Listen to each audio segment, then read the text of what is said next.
apapun, kita akan tetap bisa sampaikan apa yang memang harus kita sampaikan. Dalam kehidupan sehari-hari demikian juga. Tuhan Yesus bilang kepada para murid, selagi masih siang, selagi masih ada kesempatan, ayo kita bekerja. Selama aku di dalam dunia, akulah terang dunia. Tuhan Yesus sedang katakan begini, aku masih sama-sama dengan kalian kok. Mau takut apa sih? Kalian lapar, aku bertanggung jawab untuk memberi engkau makan. Kalian haus, aku bertanggung jawab untuk melepaskan dahagamu.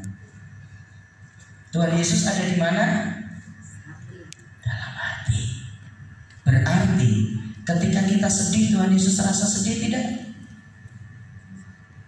Halo?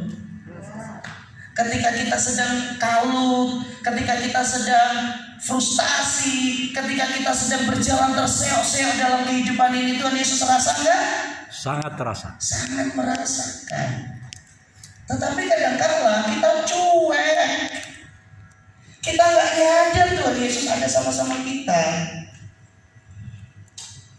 Sehingga dalam satu peristiwa di mana kapal itu terombang-ambing, Tuhan Yesus tertidur, para murid bangunkan dengan kasar, "Guru, engkau tidak peduli kalau kita binasa." Loh, ini kan aneh.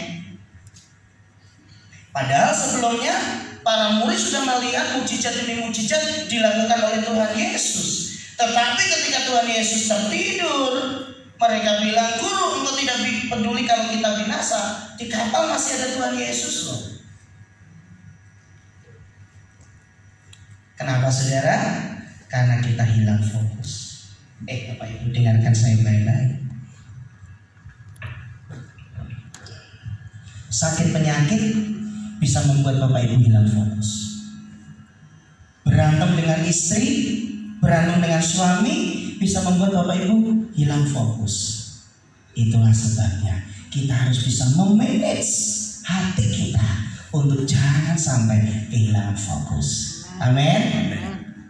Semua boleh terjadi karena sebenarnya tidak ada sesuatu pun yang terjadi dalam hidup kita kalau tidak diizinkan Tuhan itu kita alami. Katakan amin. Bapak Ibu dikasih Tuhan Yesus Kristus.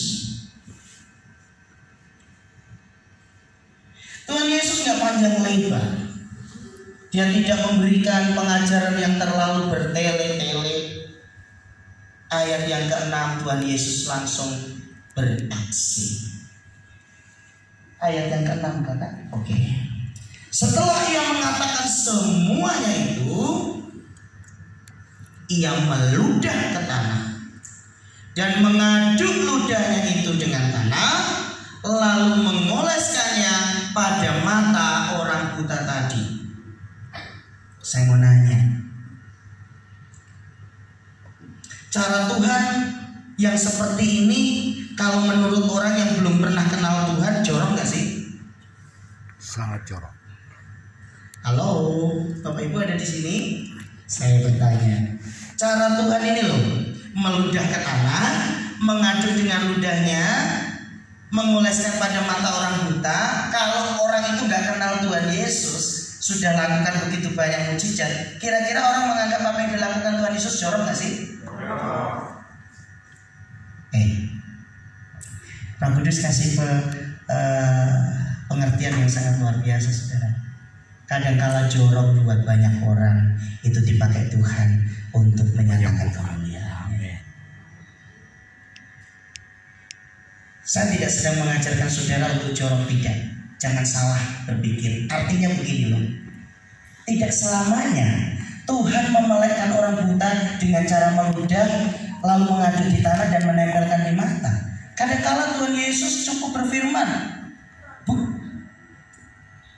engkau bisa melihatlah engkau bisa melihat, Bu." Tidak selalu seperti itu.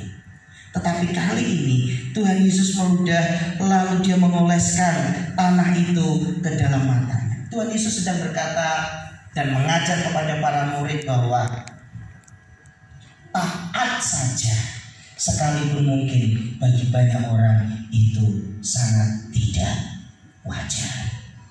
Bapak Ibu dikasih Tuhan, kemarin saya diskusi sama Bu Elke, lalu saya diskusikan ke anak-anak, karena kami sering kalau sebelum tidur gitu ya ngobrol dengan anak-anak setelah doa sederhana gitu ya. Saya bilang gini, mana yang lebih mudah, mengampuni atau mengasihi? Saya tanya sekali lagi, mana yang lebih mudah, mengampuni atau mengasihi? Mengampuni. Kalau nggak bisa mengampuni, nggak bisa mengasihi. Bisa mengasihi kalau kita bisa lepas ampun. Bapak Ibu dikasih Tuhan, nih saya kasih gambaran ya. Semoga dengan gambaran saya ini Bapak Ibu mulai bisa terbuka. Firman Tuhan bilang, barang siapa yang tidak bisa mengampuni saudaranya, maka Bapa di surga tidak akan mengampuni. Kalau Bapak Ibu mendengar kalimat itu, Bapak Ibu harus mengampuni enggak? Firman Tuhan bilang loh, barang siapa tidak bisa mengampuni saudaranya, maka Bapaknya yang di surga tidak mengampuni. Berarti harus mengampuni enggak? Harus mengampuni. Pertanyaannya adalah, mengampuninya levelnya seberapa? Itu cuma saudara yang tahu. Ada beberapa level pengampunan saudara. Nih saya kasih contoh. Saya kok capek saudara. Saya kasih contoh ya saudara ya. Level yang paling rendah mengampuni. Dia bikin salah sama saudara, ya udahlah, urusannya lah. Yang penting aku nggak mau bersentuhan sama dia. Itu level yang paling rendah. Mengampuni tapi nggak mau bersentuhan dengan orang itu. Udah, urus masing-masing lah. Yang penting lu kagak rugi gua kagak ganggu lu. Masing-masing kita ya. Makan juga piring masing-masing kok. Itu yang paling rendah. Tapi bisa mengampuni. Setidaknya di mulut lah. Masalah di hati itu cuma Tuhan yang tahu. Level yang lebih tinggi lagi, mengampuni pakai syarat. Oke, aku kasih kamu kesempatan kali ini ya, tapi hati-hati, pergunakan baik-baik kesempatan yang aku berikan ya. Oke, aku kasih kamu kepercayaan. Kemarin kamu sudah tidak bisa amanah, sekarang saya kasih kepercayaan lagi kamu. Tapi ingat, kalau kamu lakukan lagi kesalahan, jangan harap aku mau percaya kamu lagi. Itu level yang kedua. Level yang ketiga, ini yang paling sulit. Mau kau bikin apa saja aku, itu urusanmu. Urusanku, aku harus mengampuni kamu. Beri kemuliaan buat Tuhan Yesus. Saudara ada di level mana? Jawab sendiri. Nah, ketika tadi saya diskusi ya, mengampuni, iyalah saya mengampuni lah. Kalau nggak mengampuni nanti nggak masuk surga sih. Karena Tuhan bilang Bapamu tidak akan mengampuni. Oke lah saya mengampuni aja, nanti nggak masuk surga. Takut nggak masuk surga gitu kan? Karena syaratnya harus mengampuni. Nah, orang yang diampuni itu celaka.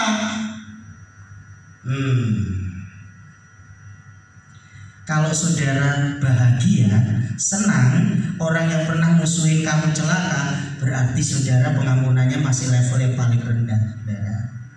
Karena firman Tuhan katakan, jangan engkau bersuka cita karena musuhmu yang sedang ditimpa malapetaka. Ikut Tuhan gak gampang ya saudara. Amin. Ikut Tuhan itu pikul salib sangkal diri. Gak gampang. Mana lebih mudah, mengampuni atau mengasihi?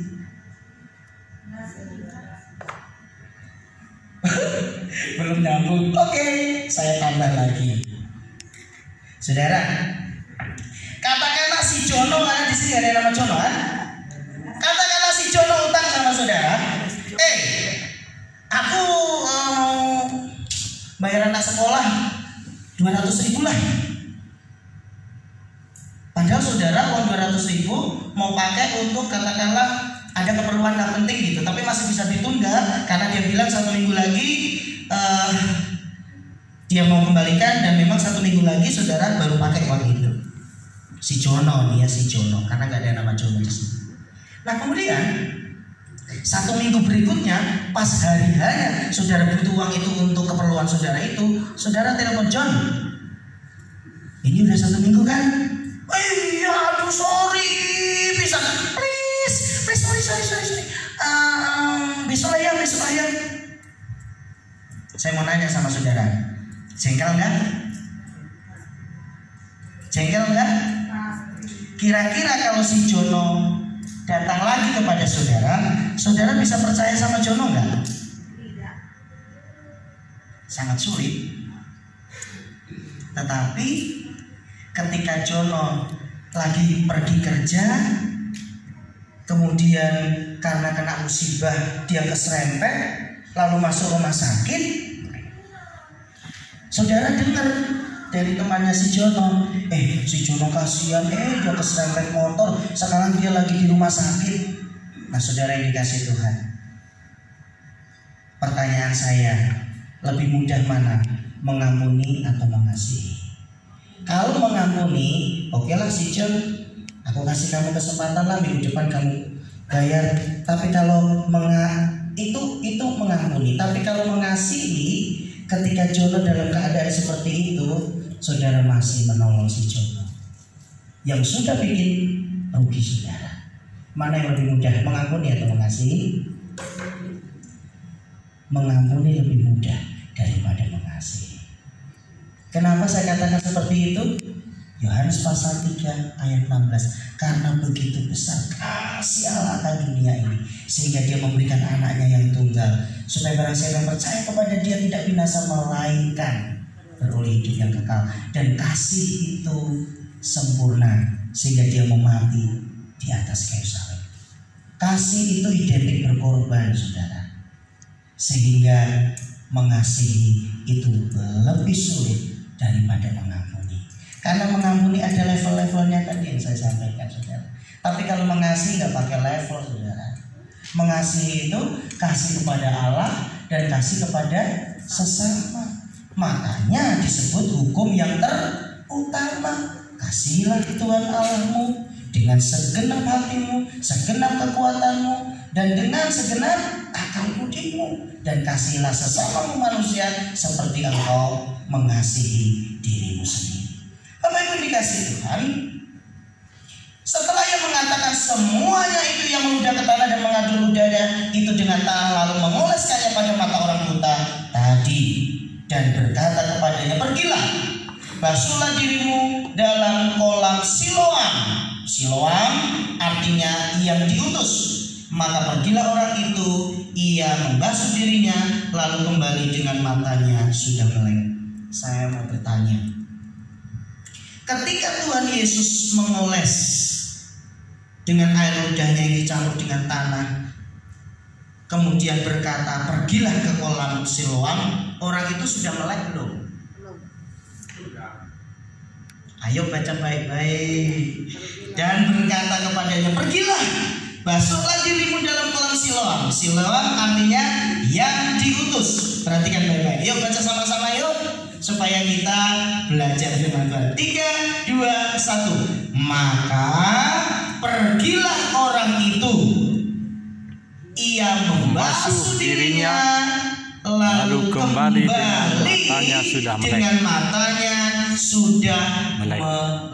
Pertanyaan saya, ketika dikasih tadi suruh pergi ke kolam Siloam, udah melek atau belum?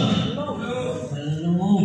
Makanya disuruh pergi untuk membasuh diri di kolam Siloam. Saudara yang dikasih Tuhan, aduh Roh Kudus singkapkan kebenaran ini, indah sekali. Ini orang ketika dikasih tanah yang diolesi ludah itu geli gak sih saudara? Matanya dikasih kayak begituan, geli ya? Aduh, tapi gak terjadi apa-apa gitu ya. Dia buka matanya juga masih gelap gitu. Udah digituin, udah ngalami keadaan yang tidak menyenangkan, tidak nyaman, disuruh pergi lagi. Tidak dijelaskan di sini tempat di mana Tuhan Yesus berkata pergilah ke kolam Siloam itu dekat atau tidak kolam itu. Tidak dijelaskan. Tetapi yang menarik adalah orang ini taat. Saudara, ketaatan itu kunci untuk kita menerima mujizat Tuhan. Katakan amin. Amin. Karena taat itu tidak mudah. Taat itu butuh pengorbanan. Taat itu butuh komitmen.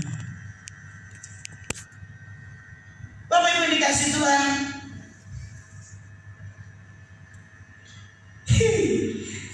Ayat-ayat berikutnya itu semakin menarik. Makanya dalam prolog, dalam awal kisah tadi saya katakan, kadang-kadang sekalipun kita sudah melihat, kita sudah mendengar, kita ada di sana, tapi karena perasaan like or dislike, perasaan suka atau tidak suka, itu membuat kadang-kala kita bersikap tidak relevan, kita bersikap sangat tidak masuk akal. Itu yang dialami oleh orang-orang di sekeliling Tuhan Yesus. Mari kita lihat ayat yang ke-8. Ayat yang ke-8.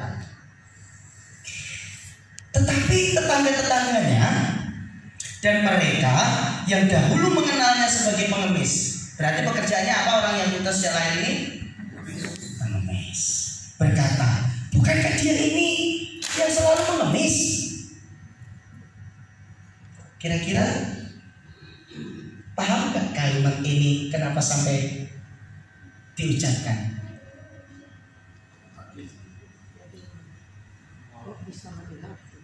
Tetapi tetangga-tetangganya dan mereka yang dahulu mengenalnya sebagai pengemis berkata, bukankah dia ini yang selalu mengemis?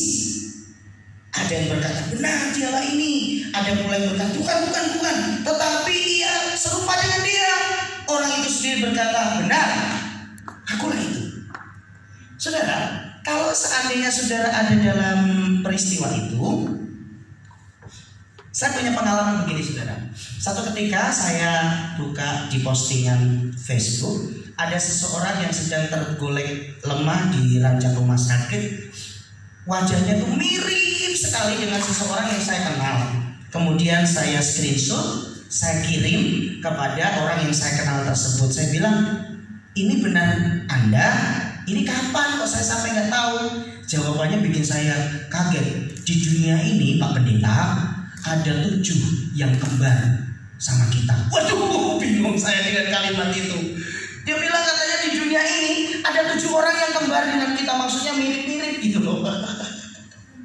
Ya antara percaya nggak percaya lah saudara. Tapi kadang-kala pernah saya alami gitu ya. Saya lagi makan dengan Bu Elke gitu. Ada orang bilang, Bapak kemarin ke situ ya?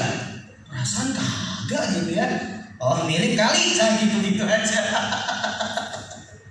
Saudara dikasih Tuhan, sampai di sini belum ada perdebatan, belum ada sesuatu yang negatif. Antara gini loh, bener nggak sih ini yang ngemis itu?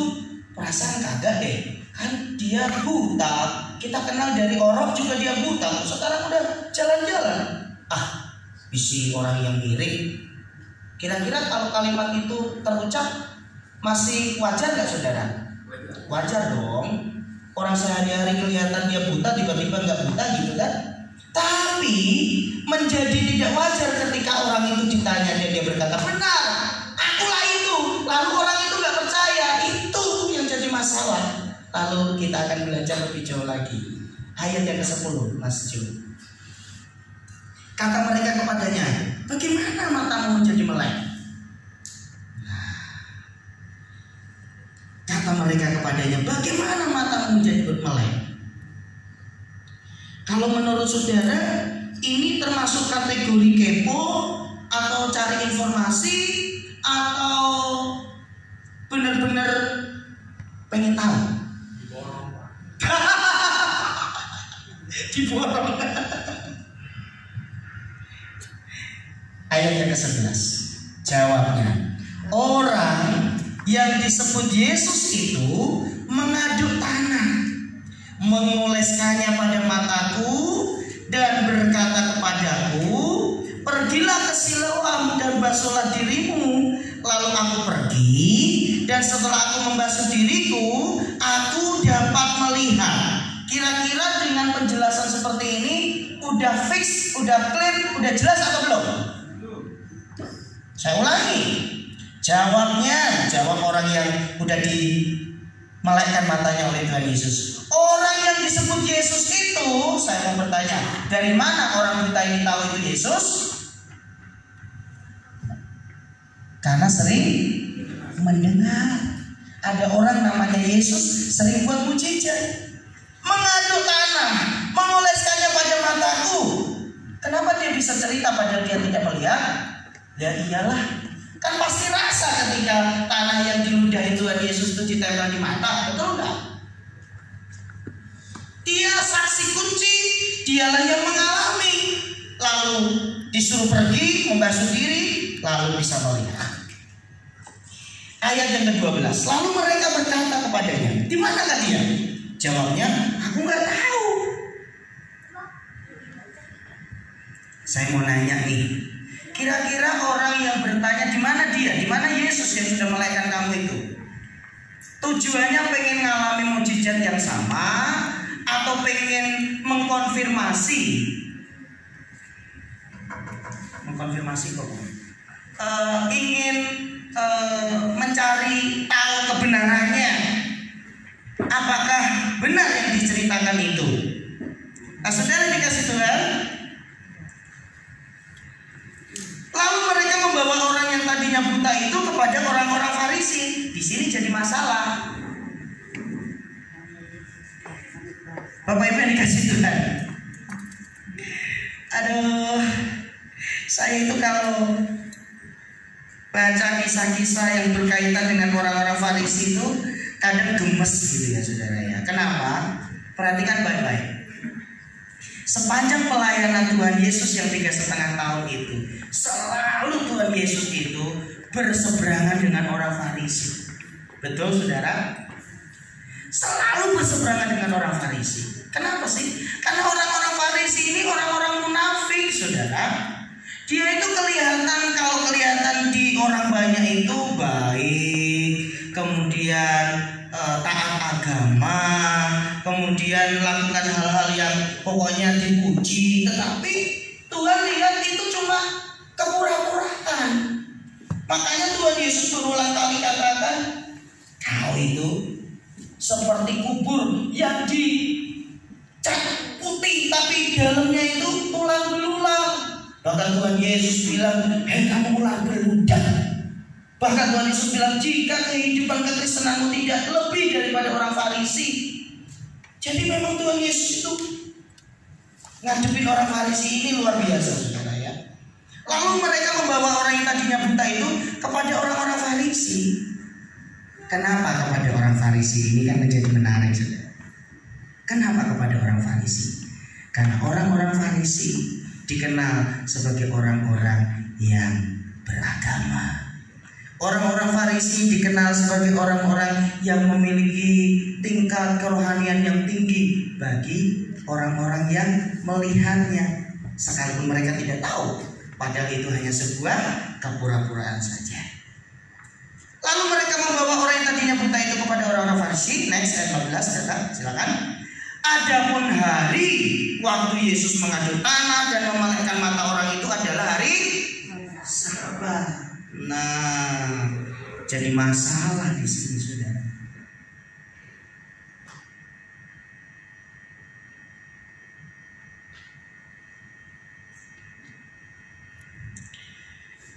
Saya berusaha setiap kali menyampaikan firman itu memberikan pencerahan-pencerahan kepada jemaat sehingga mengerti kenapa sih kok Tuhan Yesus ditulis berulang kali di dalam Alkitab melakukan mujizat pada hari Sabat.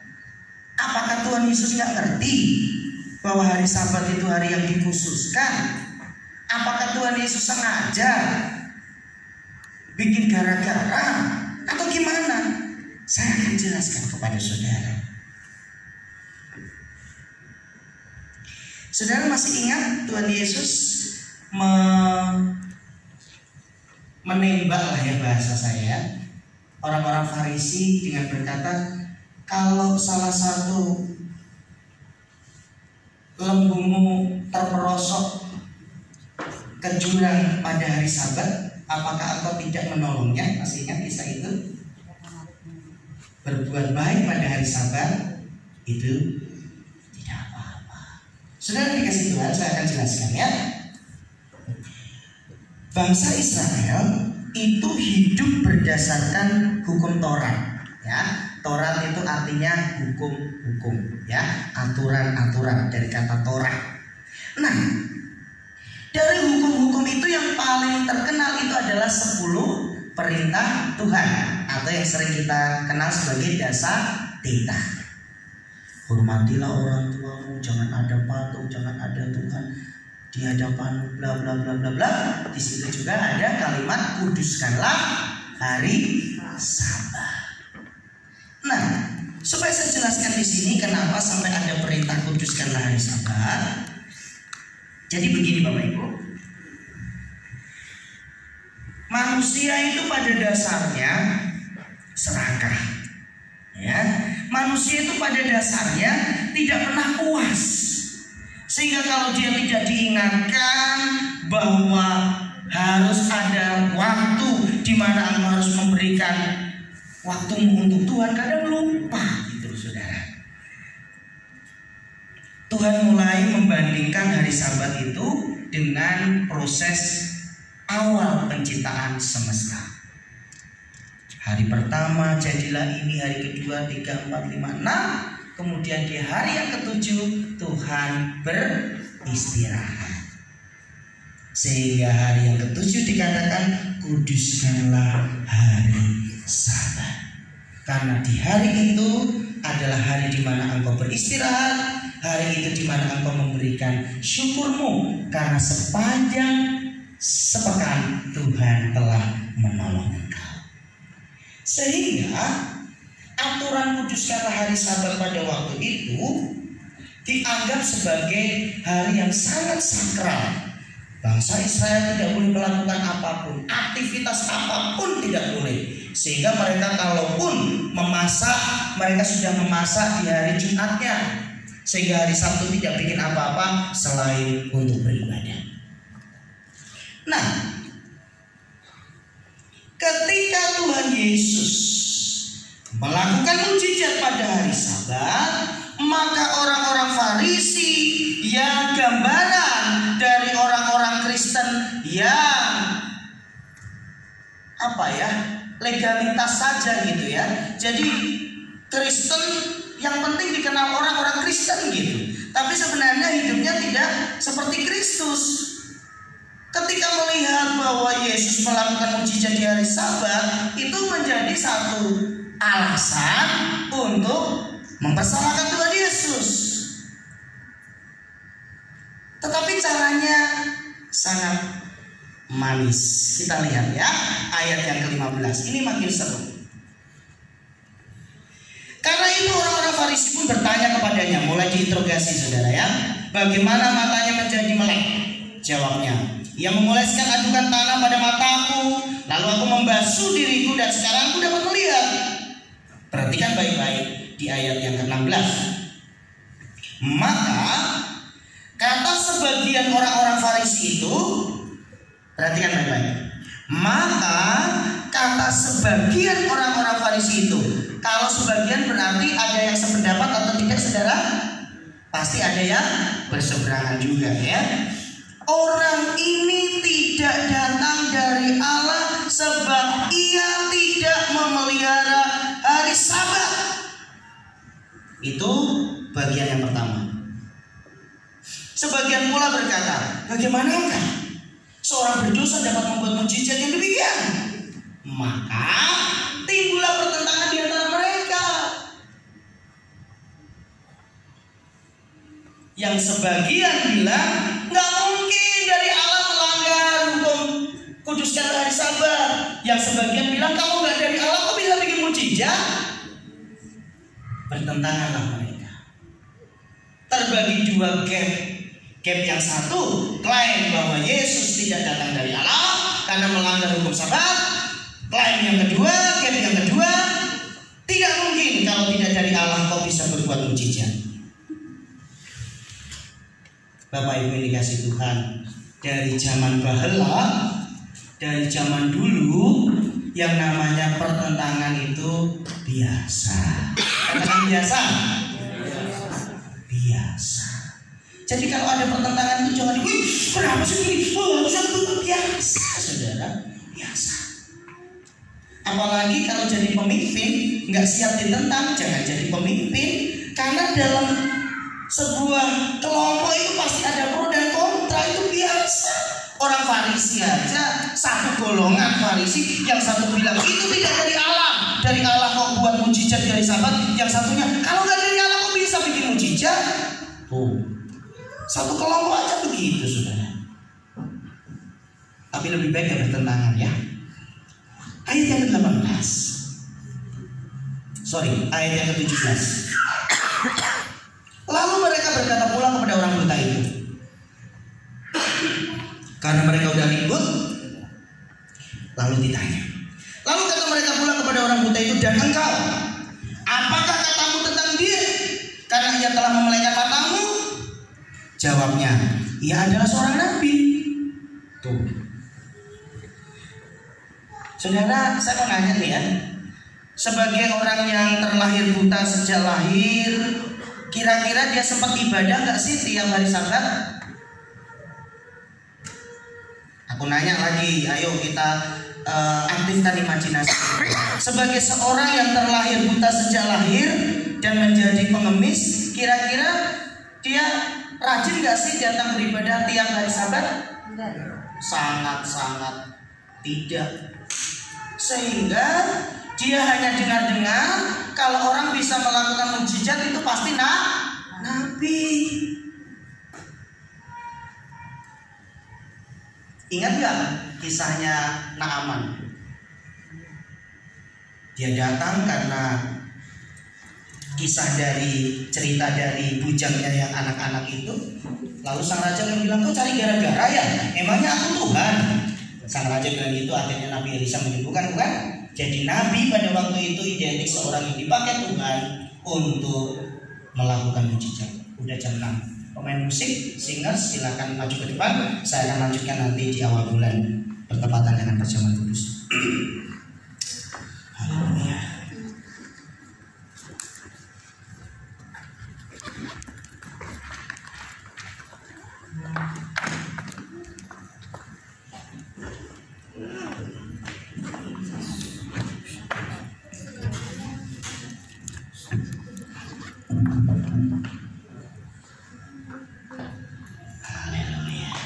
Mari Bapak Ibu kita bangkit berdiri, kita siapkan hati kita untuk kita boleh akhiri ibadah kita pada